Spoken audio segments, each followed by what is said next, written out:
Hello. Okay, if we go to resources, production, PDF, then we have our documentation template A3 with the date of to date, so the most current one. When you open the file, you'll see something like this.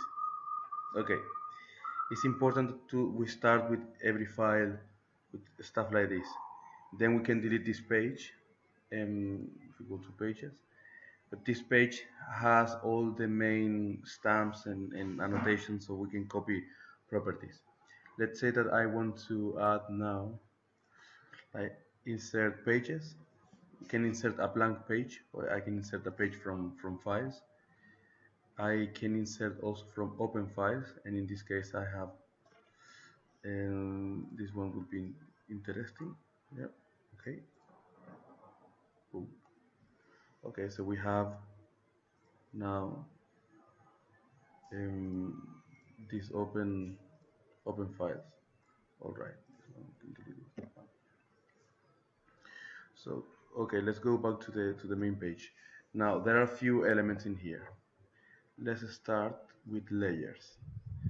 Okay, there are these four default layers in Bluebeam. One is the title block. If I turn off, I just turn off the title block and the annotation. In the title block, we need to edit the project code, deliverable, etc. Now, why is in a different layer? Because the title block should be locked and should be right click order send to back, not to interfere with the rest of the drawing. The title block is important, and if you see, this is actually an A3 only with a node and the project. Now if we can click to modify this title block. If we go to the properties, this title block is called A3 project, and we can change the title block. Okay, it's project stamp. Now we can come here, modify. It will open the page. We can call this with the name of the project. Chamberlain, for example, whatever. Just click pause 1 second. Yes, I have changed this not to be bold. The project code, even this line, then gets in the middle of the way. We might need to move all this, and now we can save as file, save as the stamp as A3, like 42 to 44 Chamberlain Avenue, section 96.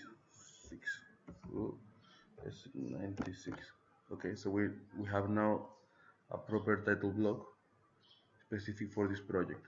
If we go back to this one, in properties we can change this to be the section here. Now the legend, actually we need to move, oh,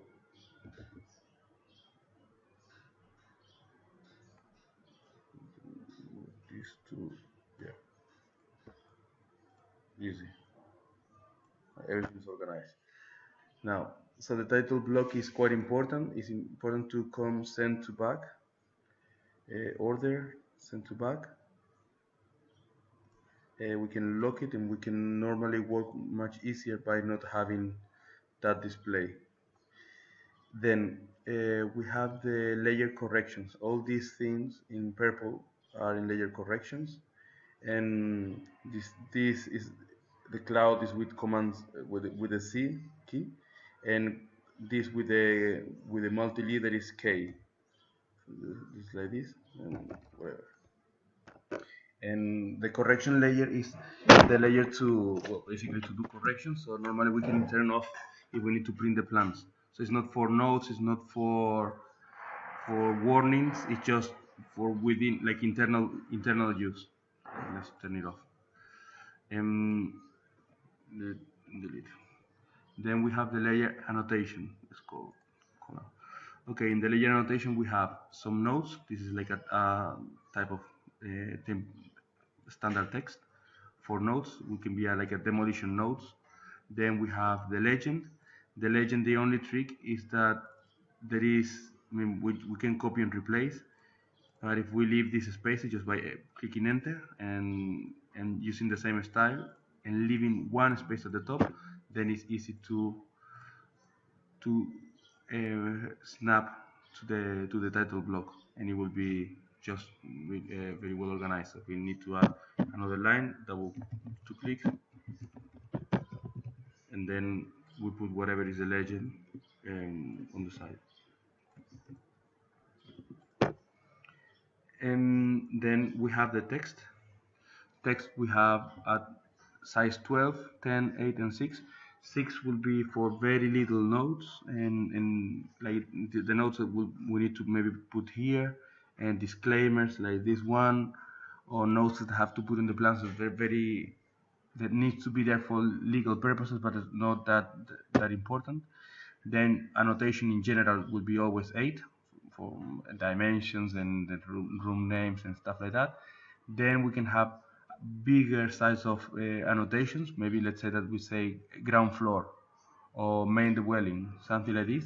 And then bigger, we have for notes that are related to something that have to be taken in consideration, like for engineers, like to be confirmed, to clarify by clients, draft, things like that. So it's clearly visible.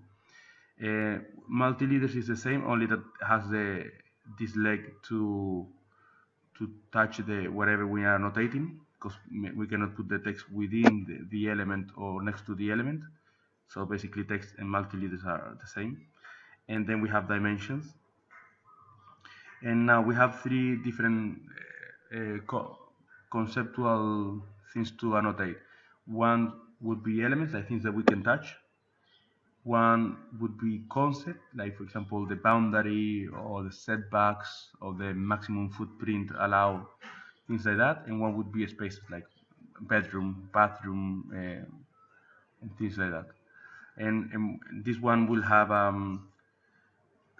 square around. This will be just underline, and this will be normal text. Now, one thing that is important, if I just click text and start writing something, you notice that by default Bluebeam will do the text box the size we draw at the beginning. Okay, there is a very handy command which is Alt plus Z, and it will, which is the same as coming here and saying auto size text box. Yeah. This can be handy, and you can actually select yeah, turn off this everything and say Alt Z, and it will auto size everything. Okay, and then we go to layout, and this is for the layout of the drawings. We have two different title blocks. We have some callouts. Okay, if I go to the title block, and we can just copy and paste, and then it's easy to double click on top of the text and change whatever we need to change, the scale. Then if we want to move this line to edit groups, and this is very important, once we select something that is group, we press Alt, and it will show us everything around. So we can then come here, please, by clicking Alt and the line, and enlarge as needed. Then we have some scale bars, 150. We'll have this in the tool chest in here, but this will go in a different video. Then we have the north, we have the elevations, but these also convert into sections and nodes. So we have only 4. It's easy to then put a line, press enter, and then we can copy, we can just draw as needed. You know, that will be very simple. Or if we click Alt and we select these triangles, we can say that the fill color is white, and it will disappear. Put it okay. So there are several options. Then and this is just a rectangle when we have to do details or when we have to do annotations. So with these four we can play and do pretty much anything. Now one more thing would be the footer, this template page. Okay, now this is document headers and footers. So normally we have the bottom 1, 60, 60, 60 are normally the standards, and we have in here page level, which is file data. We can find different revisions and stuff like that. Page level, okay, and I'll explain in a second. We have the header and the footer. The header, we don't do anything. The only thing we do is the footer on the right, which is the sheet name. And what is happening is that this reads the page name. So you see this page is normally properly named. Now let's go to this one. If we double click on the number 2 and we say ground floor, then space, the vertical ground floor space vertical line, and let's say that this is plus 101, sorry.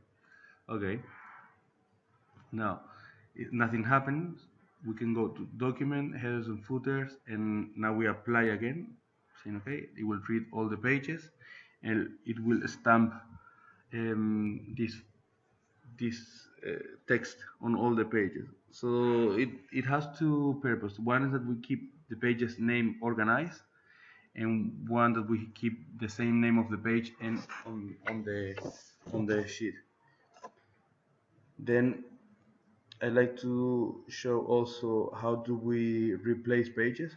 This normally doesn't take that long. There's something happening.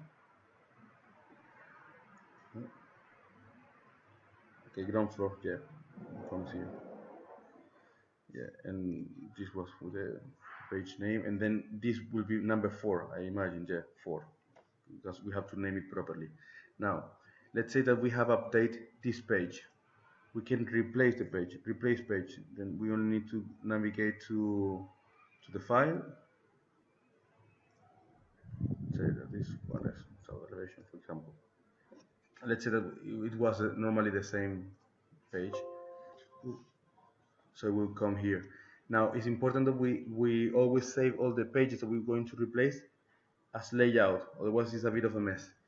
And but we did this extensively, for example, on this project. We were just working on all the time on the same sheets. There's plenty of annotation, even though all these drawings are done in Bluebeam.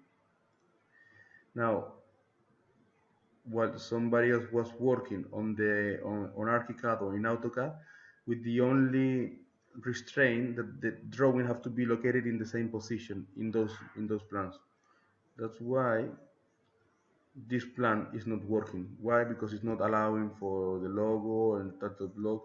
It has to be, once we work in AutoCAD, we have to make sure. Now let's go back to the template and turn off except one, that we always have with this square of 15 millimeters, 15 gap, 2.5, 50. So if I title block off, we have clear in here what are the margins to work on whichever program we're using, these margins. If we work making sure that this shows on the plans, if I go to AutoCAD, I can show how.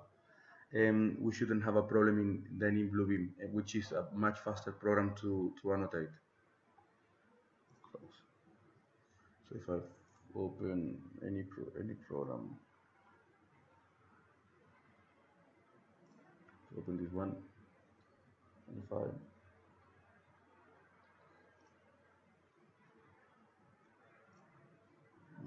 in what is that is loading, I like to show two commands that are very important. Let's say that we want to match properties. Match property is Control Shift Z. So we can come here and change the properties, and it changes everything. And also I talk about grid, context markup, show grid, and if we go to markup, it's the lines we're drawing on the file. For example, this is a line I draw, it will snap to markup. Now it wouldn't snap because I just click off. Content is once the things we have on the drawing, so you see it snaps to that. Grid is that snaps to the grid.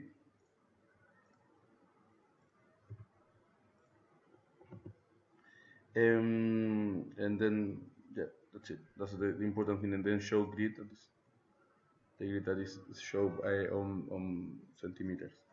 And finally, if we were showing this, yeah, you see how the AutoCAD file is set up with these dimensions. So when we draw the file, then it's easy to import in Bluebeam print, and then we know we can put all the title block and everything inside Bluebeam, which is much faster. Okay, thank you. Bye.